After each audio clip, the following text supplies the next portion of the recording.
You're listening to WLPN 105.5 FM Chicago, and you're listening to Labor Express Radio, Chicago's only English language labor news and current affairs radio program. News for working people by working people. I'm your host, Jerry Mead-Lucero, and this is the Sunday, June 10th, 2018 edition of Labor Express. Over a month ago on this program, I had to announce the sad news of the passing of Labor Beat TV co-founder and chief producer Larry Duncan. At the time, I mentioned that I would have more to say on upcoming episodes of Labor Express. Well, tonight I want to let all of our listeners know that a memorial service has been organized to celebrate Larry's life and legacy on August 4th at the new Chicago Teachers Union Hall in Chicago. It is a public event where Larry's family, friends, and comrades will gather to share our memories of Larry and renew our commitment to the important work Larry dedicated his life to. You can find out the details of the August 4th memorial service by going to the Labor Express Facebook page at facebook.laborexpress.org. Tonight's program will be devoted entirely to an interview by phone with Wayne Heimbach, the original host and producer of Labor Express Radio before I took over in 2004, who was, along with Larry, a co-founder of Labor Beat TV. We discussed the history of the Committee for Labor Access, which oversees both programs, and Larry's lasting legacy of labor movement media production. Tonight's episode is a sort of companion piece to two new Labor Beat TV episodes airing this month on CAN TV and currently available online, which are also a tribute to Larry's 30-plus years of work in the movement. You can find those videos linked up on the Labor Express Facebook page as well at facebook.laborexpress.org. I started my conversation with Wayne asking him to talk about the founding of the Committee for Labor Access back in 1984. So, Wayne, it's good to have you back on the program, although I wish the circumstances of us talking were better. I thought I'd have you come on because I had mentioned to listeners that I would be filling him in with some more details in the near future about the passing of Larry Duncan, the founder of, or one of the founders of Labor Beat TV, as well as the Committee for Labor Access, which oversees this radio program. And I thought one of the best ways we could maybe remember Larry and his work and the importance he played in this program, as well as labor media generally speaking, would be to talk with you because, of course, you were there at the founding of Labor Beat as the one of the co-founders of that organization, as well as the original host of Labor Express Radio. So maybe we could just start off with you talking a little bit about what you remember those early days. I know it was back in the mid-'80s when the Committee for Labor Access was first formed. Maybe you can talk a little bit about what Larry's vision was there and the rest of you guys, too, that were involved in launching this whole effort. It was Larry and Eileen Shandia and Jose Vargas. The three of them started the Committee for Labor Access back in 1984. And the Committee for Labor Access was what the word says. It's a committee to get labor access on public access, which was just coming into Chicago at that time. So for, I guess, 84, 85, moving towards 86, the big issue was whether public access in Chicago would really be open to the public. Well, one, whether it would really happen or not, but two, whether, if it did, whether it would be open to the public. We worked with organizations like CCOM, Citizens Committee on the Media, which also was pushing for a real democracy as much as possible within a very corporate environment for public access. And so, and one of the founders of CCOM, Bob Galley, was also, over the years, part of what we were trying to do on the Committee for Labor Access. So that was, we testified on City Council. We pushed hard in those early days for the money that had been allocated for public access to be used. I think they were sitting on it hoping it would all go away.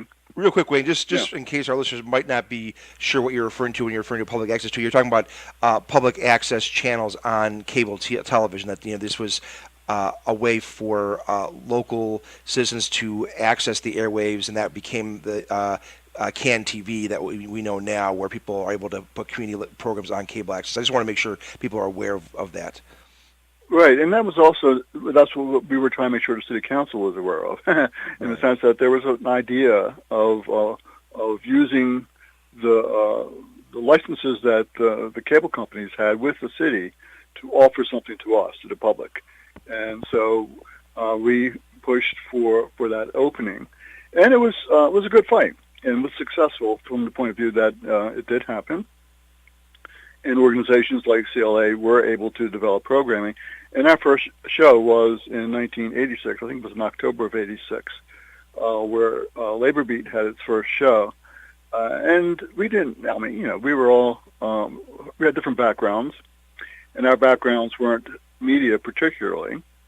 Larry had been around the labor movement for quite a few years. Eileen had a real strong history in Chicago doing pro-Palestinian work. And Pepe had a history of doing activity in Colombia, where he was from. So people came together not so much just to document what was happening, but to use our background, if you will, to move forward to try to bring that to an audience in Chicago. And so we went through the trainings. We learned what we needed to do. Then we started with our programming in '86. And things moved, parallel to make sure that the group that ran CAN TV, public access in Chicago, that was open to what we were trying to do, and other organizations like ours. And at the same time, as you said earlier, I think to try to take this idea of using the media for the labor movement, not just here in Chicago, obviously, but around the country. And Larry was very much on top of that. The Committee for Labor Access and Labor Beat always saw itself as being a voice of the rank and file within the labor movement, within the unions, but also more generally within the labor movement that was happening both here in Chicago and around, well, internationally as well. We had ambitions. And Larry was, but that was his guiding position, guiding thought, guiding inspiration, if you will, that the movement needed a voice, and that voice needed to have somebody to listen to it. And so public access was a way for us to be able to do that. There's something you said there that I want to emphasize too, which is you pointed out that you always meant to be the rank and file voice, and that's always been kind of the motto of Labor Beat TV as well as Labor Express Radio. And you could possibly see this effort being something that the unions would take on, and then there would be kind of top-down controlled or something like that. Of course, that didn't develop. In fact, one of the big complaints of the Committee for Labor Access for all of these years has always been that unions and the labor movement as a whole has not taken media more seriously. But I guess the one interesting kind of positive note in that with the Committee for Labor Access is that it's always been a rank and file forum and not been one that's basically been dictated to by the union bureaucracy. And so we've always been able to cover stories from a rank and file perspective. That was primary. I mean, I came the Teamsters, Teamsters for Democratic Union. Larry had some, besides his theoretical understanding, had some practical work with unions earlier on. And what we saw is that the voice of labor generally wasn't really allowed in mainstream media. And even those places where there was a strike or something like that, then it would be covered. Or if there's some mob influence in the unions, obviously that would be covered as well.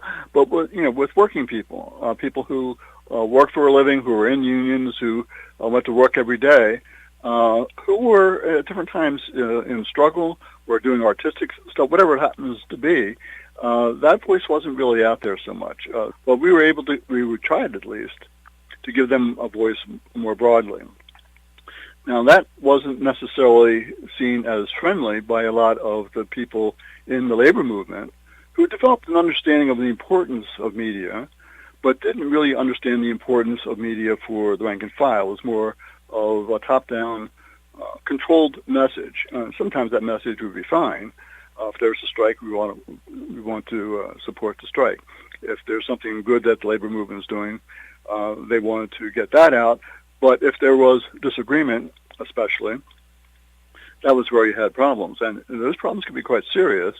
Larry was very, shall we say, forceful in presenting that perspective, the rank and file perspective, at times when we went to conferences around labor media, and those differences sometimes got almost physical. So there was a real challenge that we were presenting to them, and their response could be quite harsh. At the same time, there were some people who we would be in a workshop and be talking about balance in the programming that we do. And we were fairly clear that we weren't there for balance, we were there for a perspective of the rank and file. If you want to hear the balance of the union bureaucracy if we disagreed, or most especially, if you want to hear about what the bosses were saying, that's not where you would go to hear it on Labor Beat, or eventually Labor Express. So that was a really important part of that beginning ideology of the Committee for Labor Access and Labor Beat. And I think there were also disagreements in what we were trying to do at the beginning. I think sometimes, Larry was very forceful on that perspective to the point where we sometimes didn't even work with some of the leaders of some of the locals or international unions. And, so all of us learned. We all tried to figure out what we were trying to do, how to most effectively get out that voice. We had a vehicle, which was real nice, which was public access. And what Larry was able to do, besides that ideology and developing it here in Chicago, he was also able to reach out to other groups, some of which were just straight local union groups. And they also had some of the contradictions of being bureaucrats, but also being interested in doing this kind of, cowboy media, if you will. So we were able to learn together, feed off of each other, work out differences in what we were trying to do. And over the years, I think, we all learned from each other. I think we mellowed in the sense that working with the unions became more easy for us. And they mellowed, knowing that there was a role, some of them thinking, at least, I think, that there's a role at least for getting out the voice of the labor movement, as we were doing with Labor Beat originally, and later with Labor Express. You mentioned in that, when you were talking about that history there, of things getting even physical in terms of your conflicts with union bureaucrats and so on. Can you explain what you meant by that? Yeah, no, very specifically. There were conversations, mostly they weren't in the workshops, it would be in the hallway, that, people would come to shoving. We were a challenge. The labor movement has been in trouble for a while. I think that was fairly clear. This was the mid-1980s, and, Reagan was not particularly friendly to the labor movement. And the labor movement was going through some hard times. And so what they tended to do, what they still tend to do in hard times, is sort of go into themselves rather than to find some kind of way to stretch out and see how they could get allies. We were challenging that. We were saying there's another world out there of labor, of people talking to each other, of people trying to find other ways to organize, to find ways to express their voice.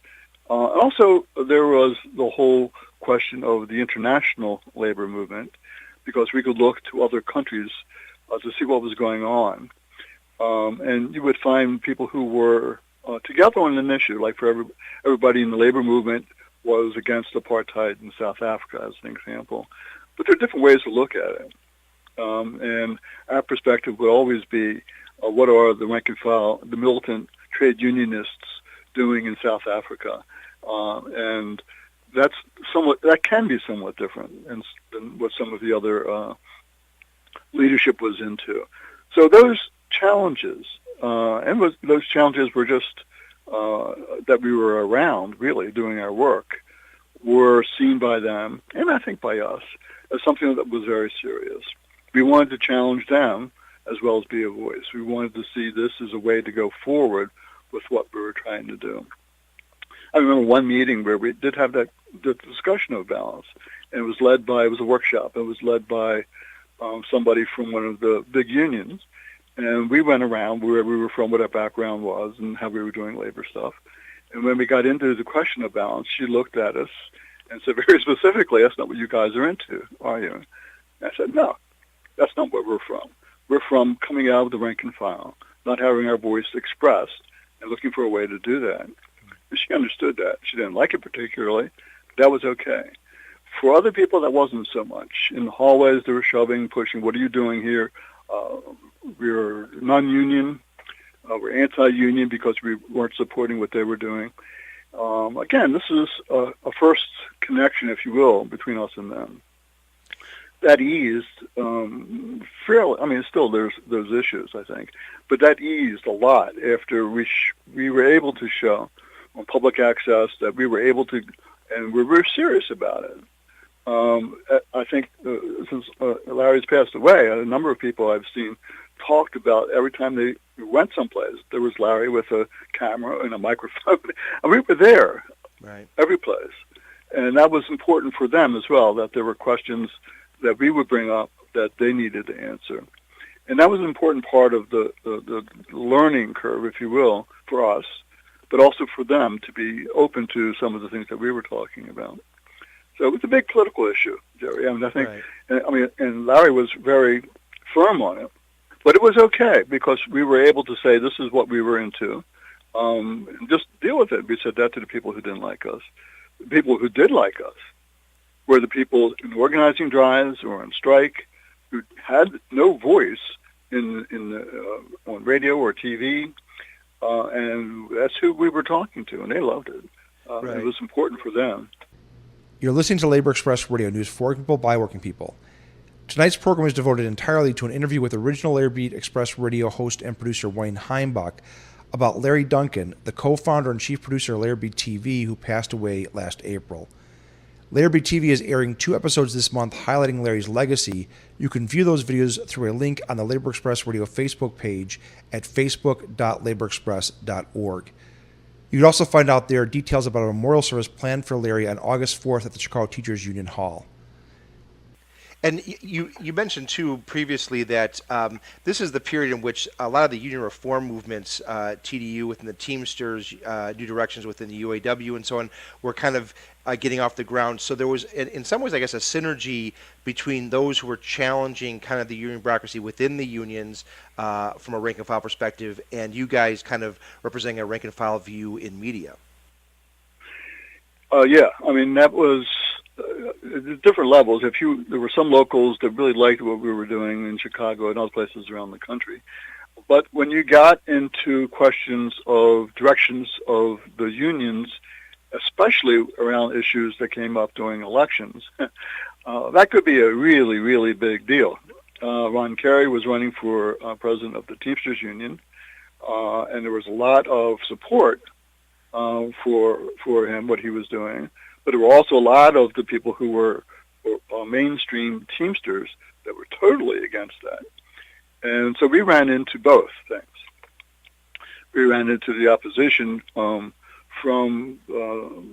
I would get calls sometimes of people I knew when I was driving a truck and saying, can you help come out with, opposing Kerry? I said, no, that's not exactly what we do, because our position is to be, for what we consider to be rank-and-file democracy, a new vision for the labor movement, and we're not going to be the ones talking about it, but we will be the ones who give a voice to people who are talking about it. Mm-hmm. That we could have Kerry, who was here in Chicago, giving a rally speech. We could put that on. In remembering Larry and his work, what's come up a lot in the discussions I've had with people was the Illinois war zone period of the early mid-'90s in Illinois. This is when you had several different major labor actions going on. There was a lockout at A. Staley. That's how I actually originally met Larry Duncan, was through the Staley Workers Solidarity Committee, which was established in Chicago to support the locked out workers at Staley and Decatur. There was also the various strikes and actions going on at Caterpillar during that time and a few other locations. And people were referring to it as the Illinois war zone because there were so many really important labor battles going on during that period here in Illinois. Can you talk a little bit about that period and what role it played in how it shaped the TV and radio program, and also Larry's involvement in that? Well, Larry was central. He and other people who were around Labor Beat at that time did not look at what was going on in Decatur as a way to develop a documentary exposition of whatever's happening. What they tried to figure out is how to use this media as a tool to help the strikes. It's video and radio, but video was not seen as, this is what's going on, as much as how can we help. And that was central to what Larry was able to do with Labor Beat during that time. And people remember that. I mean, they remember the kind of support that Labor Beat would give. And I keep on saying they because at that point, I just use it as an example, I was working for a union, and I was a part of the Jobs with Justice. And the reason I'm mentioning that is that Jobs with Justice at that time was becoming more turned towards the progressive bureaucrats in Chicago. And we lost the votes in the Jobs with Justice meeting about supporting the activities down in Decatur. So this local bureaucracy went with the national bureaucracy, which didn't necessarily support a lot of the things that were going on in Decatur. Yeah, maybe we should just, real quick, too, for listeners that might not be familiar, during this lockout, the workers there really took a militant direction that was not common, at the time or even now, really, in the labor movement, where they were using all kinds of very creative strategies, implant strategies, and so on prior to the lockout to really put pressure on the employer. Jerry Tucker from New Directions in the UAW started to advise them on some of these strategies. They were really pioneering something really unique and new, or maybe new is not the right word because, of course, in some ways these are a turn to tactics that the labor movement used to employ, 50, 60 years ago, but kind of lost, over the years. So they were in many ways shaking up the labor movement, including, making certain, I think, labor bureaucrats uncomfortable. That's putting it mildly, Jerry, actually. I think that, they had the rank and file going throughout the country with the road warriors, talking to labor groups, talking to community groups, church groups, all throughout the country, a little bit internationally as well. And that was the rank and file doing that, and they were disciplined to themselves. They weren't disciplined to the bureaucracy. They were fighters, and what they wanted to do, they were road warriors. That was really what they were. And what we tried to do is to be the voice of that. And I did a bit of that over the radio, and Larry was central to trying to make sure that whatever is going on in Decatur was expressed through our network. Actually, started to develop a network of people who would watch Labor Beat around the country. And he's still known for that. I mean, people still talk about what he was able to do and how he was able to be central to all of the things that were going on. That was really important. And like I say, that was a challenge even with a progressive group like what was happening in Chicago with Jobs with Justice.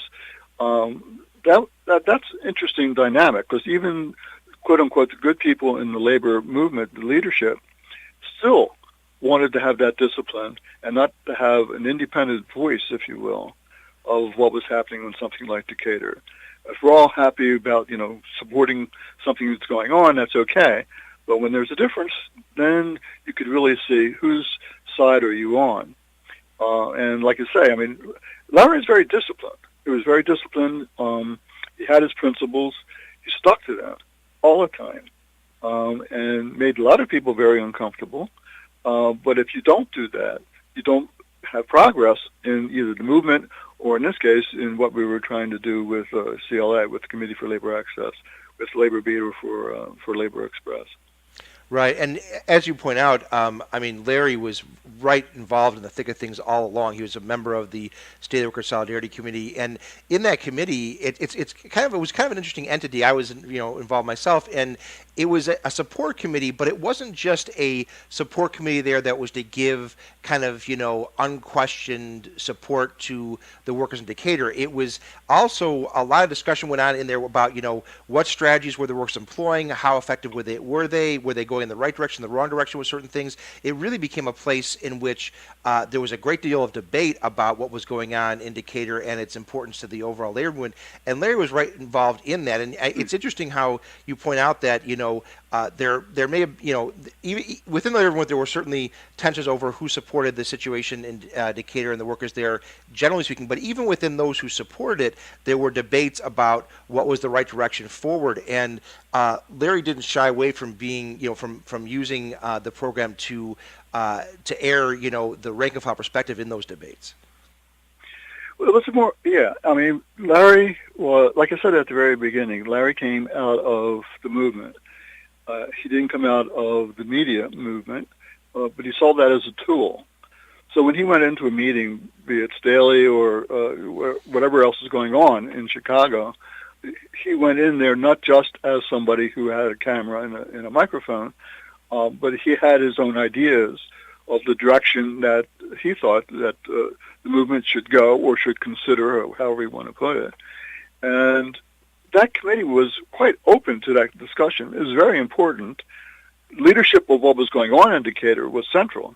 So when they made a decision, that's what happened. But how that decision got made was part of a longer, bigger, more democratic process in some ways than a lot of other things have been. And there have been things like that before. You mentioned about the flying squads in the 30s. You had, at the end of the 1970s, there was a lot of rank-and-file activity as the upsurge of the union movement in the 1970s started to wane a little bit. But there was still a lot of activity, and it was democratic. It was very forceful. And that's what he was trying to continue with, and other people were as well.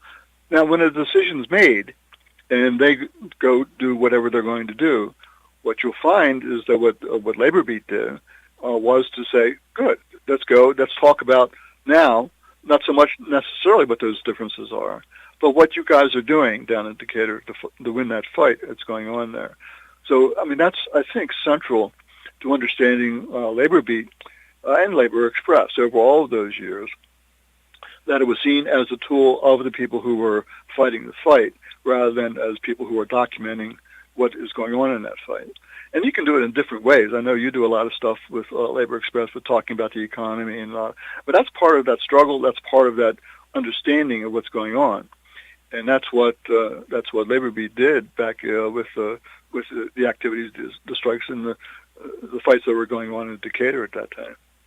We need to take a station ID break, but when we return, we'll continue my discussion with original Labor Express Radio host-producer Wayne Heimbach about the legacy of Larry Duncan, chief producer of Labor Beat TV, who passed away last April.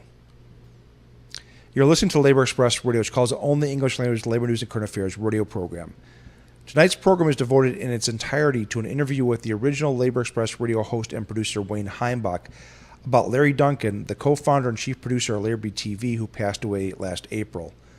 Labor Beat TV is airing 2 episodes this month highlighting Larry's legacy. You can view those videos through a link on the Labor Express Radio Facebook page at facebook.laborexpress.org. You can also find out details there about a memorial service planned for Larry on August 4th at the Chicago Teachers Union Hall. Now, we've talked about, how the Community for the Access got established, and of course Labor Beat TV. This is going back to what it was about 86 or so when the CLA was organized and the TV program started. Is that right? 86 Labor Beat did, and 84 CLA did. 84 for CLA, and then the TV program launched in 86.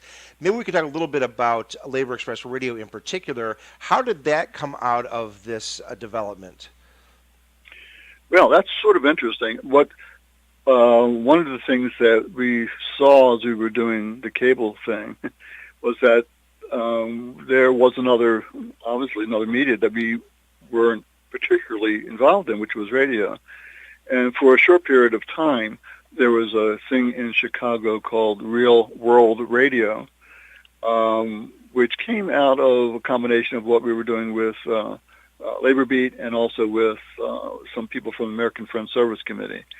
And sort of a combination with a couple other people added on to try to get something similar to what we were doing with public access on radio. What we did, though, was we bought time on the station. And it was about a year and a half we did that. And we did a number of different kinds of programs.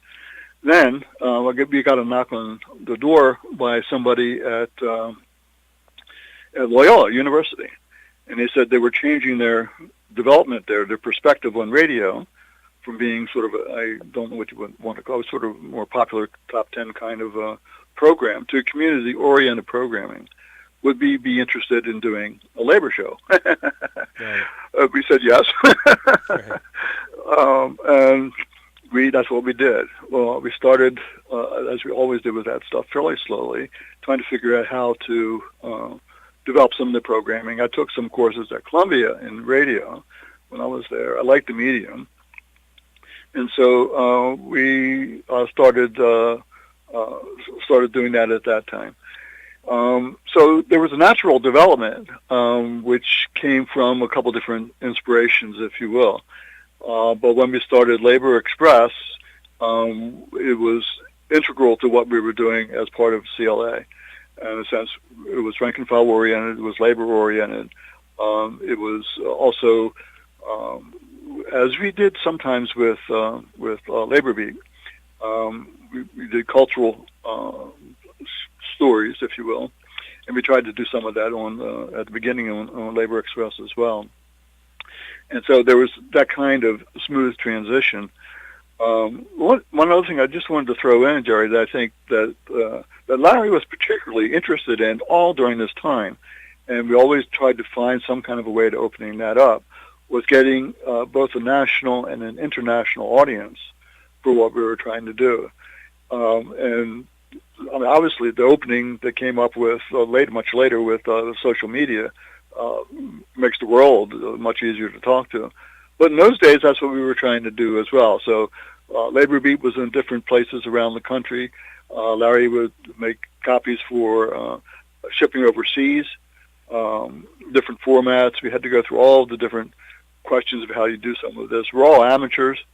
Nobody got paid. And the time that you put in, I mean, you know as well as I how much time it takes to put together a Labor Express show just once a week. It's really time consuming. Right. And Larry was doing that all the time with, and he was working. I mean, he was a typographer. He was, he was working for a living, doing type, and then later using the computer. So all of that stuff was going on at the same time. Yeah, and then when we moved. We should just let listeners notice, in case they're not aware, that this, both Labor Beat TV and Labor Express Radio are purely volunteer efforts, and so all the people involved have always, had their day jobs, and this has been a thing they've done because they thought it was important. And this is, given Larry, the amount of labor and effort and heart and soul that he put into the TV program for, over 30 years, that was all on the, that he had a full-time job that whole time as well. Right, and he was part of his union too. He was typographer, CWA. He was proud, which eventually became part of CWA.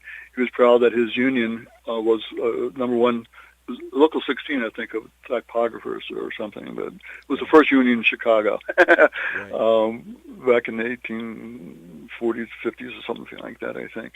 Yeah, but so all this was going on at the same time. And so what we had was an expression of what was happening in the labor movement. We did document. I mean, some of these tapes are really, really interesting to go back and look at to see what was going on. But was seen as part of the struggle of what we were trying to do. I also want to say that, especially at the beginning, when we started Labor Express, Larry was, really involved in the radio part of it as well. He did a couple of the shows, but mainly it was trying to make sure that we were all together on how we were working things through with CLA. We were still part of the Committee for Labor Access. That our perspective with Labor Beat and Labor Express were similar, at least. We had the same identity. And how we had the same perspective on what was going on. Same perspective on the rank and file, but also internationally. That we wanted to show that there is an important event going on someplace around the world, that we wanted working people here to know about it, as well as for them to know about what we were trying to do. I remember one interview that Larry did with a leader of the Korean trade union movement. Was like I think it was on a Friday. He did the interview. It was a guy who spoke English, obviously, and we got the contact. I think Larry knew a friend who knew this guy. And it was a nice interview, really done well. Then the next day, I had a news segment on the top of Labor Express, and the first story was this guy being arrested the next day at a demonstration of what was going on. So I thought that was a good combination, a good example of how we were trying to be a voice of people who were fighters in the labor movement, and what that meant for us to be able to, get these voices out to a different audience than they ordinarily would have. Right. So that was sort of the transition, if you will. You mentioned too the international perspective, and it's interesting to point out that over the years, Larry Beat TV and largely through Larry's work, developed very close relationships with trade unionists in Japan, in England, in a few places, to the point where they were sending us video and their programs, and they were broadcasting Larry Beat there. Larry Beat is, I don't know how many local viewers of it realize that Larry Beat is not on just in Chicago, but actually it's broadcast in several cities. It's broadcast, I think, in two other cities in the United States, right? I think in the downstate Illinois, and then also in Minnesota? I forget where the other. There's another place in the Midwest. Do you know what I'm talking about? Yeah, and we, over the years, especially at the beginning, it became burdensome, by the way, at the very beginning, that we had 6 or 7, maybe up to 8 cities, public access studios that would put on regularly Labor Beat. And so that's a job in itself, just to be able to make the copies, to get them out, to know the scheduling for the different cities around the country where we were able to get the show. This has to go in the mail. There's no, uploading or anything. So, I mean, these are the kinds of things we were trying to do. I mean, a little bit we tried to, it was mainly Larry, so it was a lot of work, and at a certain point we just had to back off because the burden was becoming way too much. And there was some help. I mean, this stuff does cost money, and so there were donations from some of the locals in Chicago that we had helped. Money came through so we could pull some of this together. We get cameras and fix up equipment, rent an office, all the things that ordinarily have to do with production. But still, a very, very difficult thing to be able to accomplish. But we had that goal in mind. We used to sit around, usually after a shot or if we're on the road someplace. We would talk about what we wanted to see as a vision for Labor Beat. And that international perspective was important for us, getting the show out to different cities around the country. All the things that we were talking, be able to do more immediate visual stuff. Right now, you go out, you shoot something, and it can be on that day. Even we can do that. But in those days, it was much more difficult. And so the dreams that we had, I think, gave us perspective, be able to take advantage of opportunities. So that when things came up, Larry still did a lot of work getting, Labor Beat on YouTube. It's a lot easier to do that than putting it on a tape and taking it down to the post office and that kind of thing. Yeah, but it takes work. I'm glad you mentioned that because I did want to. That's what the next thing I wanted to actually go into was the fact that Larry was in. I think it's around too in the fact that Larry B definitely stayed up with the times. As digital communications developed and the internet and so on. Larry Duncan was very good about making sure that the organization, the TV program, moved with the times as well. And it's in recent years, I think it's the YouTube presence for Larry B TV that's become possibly eclipsed even the CAN TV presence, and it's a tool that unions have really started to utilize. But I think that Labor Beat was really one of the very first on the scene to really make labor video online an important tool and struggle. Yeah, and it's been a real good thing for the labor movement generally, I think. But that is true. I mean, partly it comes from he had that with his own work that he did. When he first started as a typographer, he literally was putting down cold type. He was putting in the little letters and stuff like that, and moving from that to doing using the computer, the Macs and everything else. I remember him talking about the difficulty of learning how to do some of that. But his perspective was to go with the times. For him, there was a little bit of an issue, too, that his union was definitely afraid of a lot of the new technology because that meant a lot of their work was being sort of phased out. That was sort of an interesting part of what he had to go through. But when things opened up for digital media, social media, I think Labor Beat has been central to it. That's the future. I mean, that's what he was able. That's part of his legacy. Is able to take all of the information that we have and be able to digitize it so we can look back on the old stuff and keep it there. But at the same time, understand that our history has to go forward. We have to be able to talk about what's happening in the world, what's happening in our communities, to give voice to people who ordinarily don't have a voice. It's extraordinary that if you go up to somebody who's a worker on strike, a custodial worker, or a steel worker, it might take a minute or two for them to get started. But they know their industry. They know the history of their union. They know the history of their struggle. They know their community better than anybody else does. And they can talk about that. What we can do is give them a way to talk about it to a much broader audience. And with Larry, with what I did, with what you're doing, we can ask them the kinds of questions that allow them to talk to a much broader audience who wants to know what their interests are. Why are they doing what they're doing? Why are they on strike? All the things that are going on that they can express.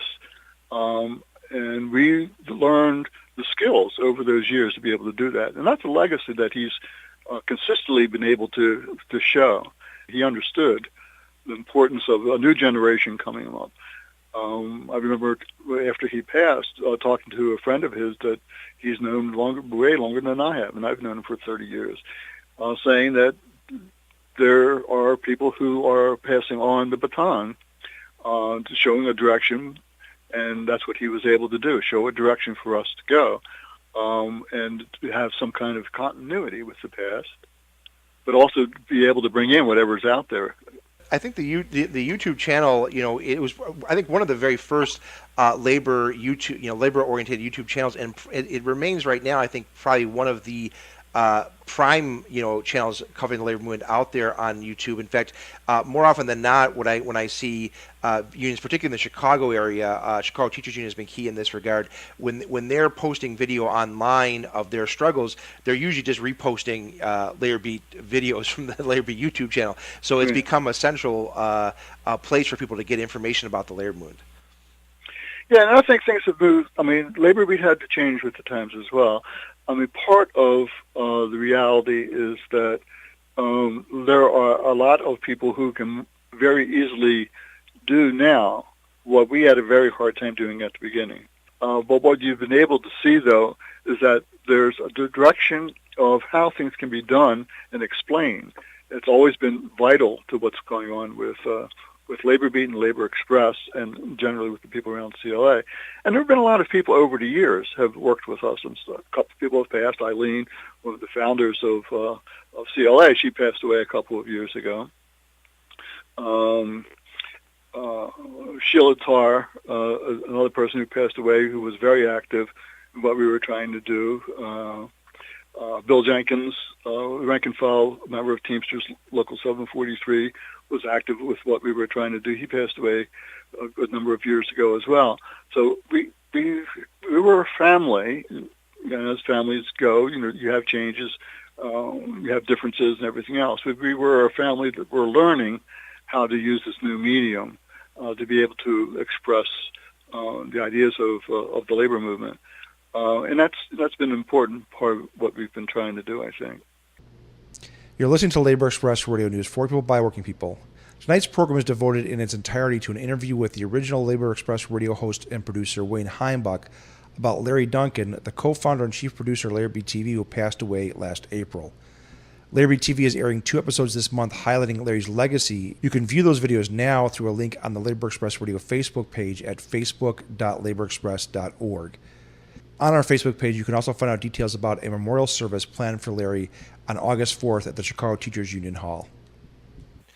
One more aspect I want to touch on about Larry Duncan's legacy and work and the Committee for Labor Access is, and we've basically been, talking about this throughout the entire interview, is that at the heart of the work of the Committee for Labor Access all these years has not only just been producing this TV program, Labor Beat, and the radio program, Labor Express Radio, but advocating for the importance of using the tool of media in the labor movement. That's kind of broader agenda of trying to get others to take on this mantle as well, and take on this work, and realize its importance in communicating workers' struggles. And I think that probably will go down, I think, as Larry's greatest legacy is his insistence on this vision of a rank and file produced labor media, not just ours, but in general, and that this should spread, worldwide.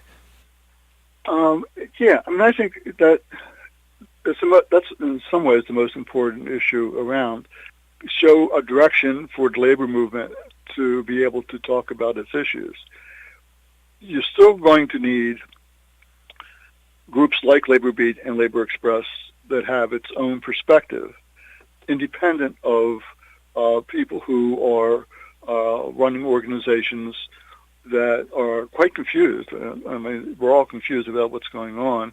The new Janus regulations, how that's going to affect the labor movement with fair share payments, all those kinds of things.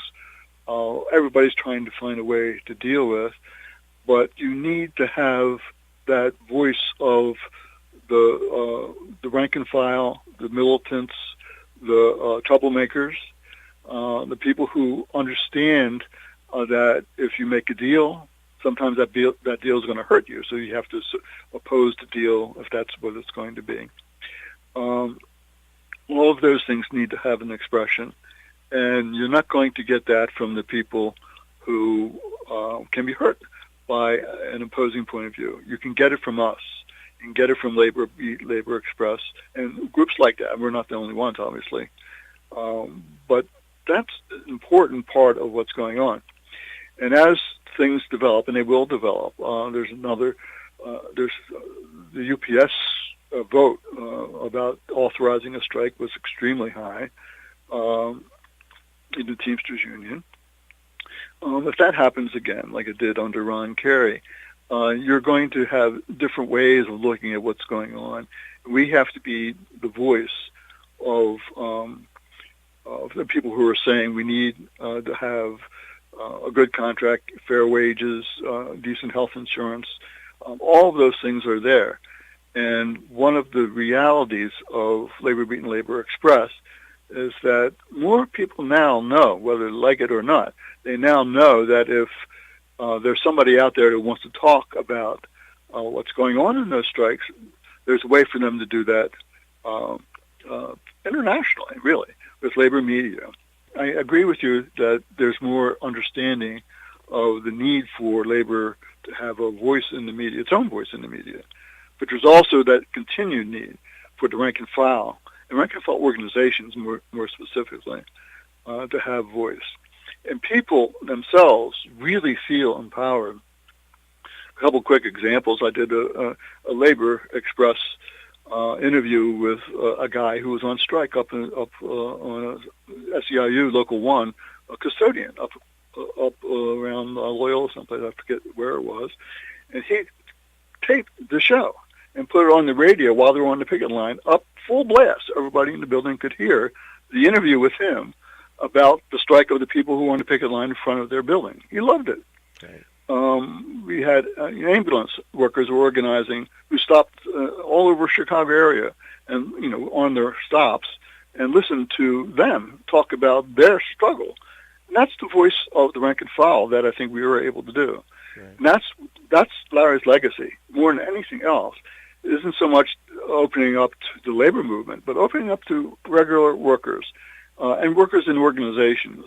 As things develop, those organizations are going to be so important. The caucuses in the unions, the rank and file, newspapers, which I think are still useful, not just the social stuff, the social media stuff. That's the legacy. That's the importance of what CLA did, what Larry and Pepe and Eileen came up with back in 84, and that a lot of us tried to follow through over the past 30, 35 years. Before we go, I want to give you a chance just to maybe say a few words about just Larry the person, your memory of him, as a person.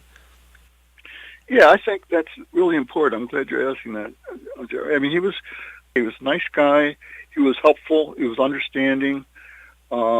He saw himself personally as sort of the embodiment of some of the like video noir. That's how I saw how he saw himself, of the broad-rimmed hat, the kind of things that were going on. He was a friend of his, was an author, and he did a 30s noir novel of a mystery about what was political, a mystery of someone who was trying to fight against corruption or something like that. I read it a really long time ago. But Larry was really proud of knowing that guy. He had a bunch of his novels he was getting out to friends of his to talk about what was going on. He was confirmed atheist.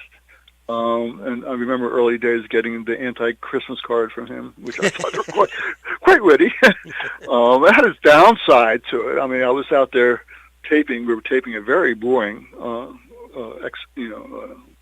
panel on something to do with the labor movement. And finally, somebody was starting to really shake up the group, saying some really nice stuff. Click. The guy had a Reverend's R-E-V in front of his name, so that's the guy we were going to listen to. So there were things like that. I mean, he was who he was. He could be fun. He liked music. He played an instrument way before I knew him, and he was, somebody who always had thoughts and ideas about culture, about the way this whole thing fits together that we were trying to do. His best, I think, firmest good memory of him was when we were putting together The Road to Haymarket, where all the aspects of this came together, where he really, really, really enjoyed that. What we tried to do was to go over each line of dialogue in the tape. The Road to Haymarket was a documentary sort of where we fictionalized a lot of what happened during the Haymarket stuff here in Chicago. And it came out in 87, I think, if I'm not mistaken. And what he liked was going over the details to show really what we were trying to say politically about what was going on in the late 19th century with the workers' movement. At the same time, he really loved working with the actors, because we had a number of actor professionals who came to audition, if you can believe that, to be able to be in a documentary of sorts about the Haymarket events in Chicago. And he loved talking to them about the ideas that they had about what we were trying to do, coming up with the music that we were going to have as part of that. We're working with professional videographers on that, and that was a fun part of it. But I think the most thing that he enjoyed was wearing his brimmed hat in one of the scenes where he was part of the public saying, what we have to do is fight, yeah. And there was a combination there. There was a reality about what Larry was into, what his life was, how he saw himself, how other people saw him, and it was fun. And that's the kind of thing I think is he did all of those years, is he enjoyed. I mean, it was the ups and the downs and the problems and everything else that was going on, but it was fun. It was fun to talk about the movements. It was fun to talk about, all of the things that were happening. You don't do something like that for 30, 35 years without getting paid, but putting your own money, time, effort, and life into it without sort of enjoying it. It wasn't a problem. It was his politics, his way of life, his outlook on the world, and he enjoyed that. With all the ups and downs, he enjoyed it, that's maybe a part of his legacy people don't sort of see, but you can understand it. You can see it if you really look at it over the 30, 35 years that he was doing it, because it comes out in so many of his pieces that he puts together. Right. Well, thanks so much for taking some time to talk with you, Wayne. Again, I wish the circumstances were better, but it's important for us to look back and remember, the tremendous work that Larry accomplished over those 30 plus years. And I really appreciate you giving us some insight on that, because you, of course, were in this work from the beginning, long before I was. So thanks, Wayne. No problem. I look forward to you coming to Chicago for August 4th for the memorial. That's going to be a place where a lot of people will talk about Larry. We'll show some of his tapes. You're on the committee, as am I, so we'll work together to make sure that that legacy is part of sort of an enjoyable event, I hope, where we can sort of celebrate his life and celebrate the movement and celebrate the work that people have been able to put into the media over these years. You can find out more of the details about that memorial service for Larry Duncan, which will be held at the Chicago Teachers Union Hall on August 4th, by going to the Labor Express Radio Facebook page at facebook.laborexpress.org, facebook.laborexpress.org. Also linked up there are 2 new episodes of Larry TV, which will be airing on CAN TV this month. Both feature an examination of Larry's legacy of Larry Media production, including clips from hundreds of videos produced by Larry over 32 years. So make sure to check that out. That's all for tonight's program. Labor Express is a nonprofit 501c3 member of IBEW Local 1220. Views expressed on Labor Express are those of its producers, not necessarily those of IBEW. Labor Express is a production of the Committee for Labor Access in Chicago, the world capital of the labor movement. The songs our theme is called Worker Songs, written by Ed Pickford and recorded by the Dropkick Murphys. Tune in again next Sunday at 8 p.m. for another edition of Labor Express.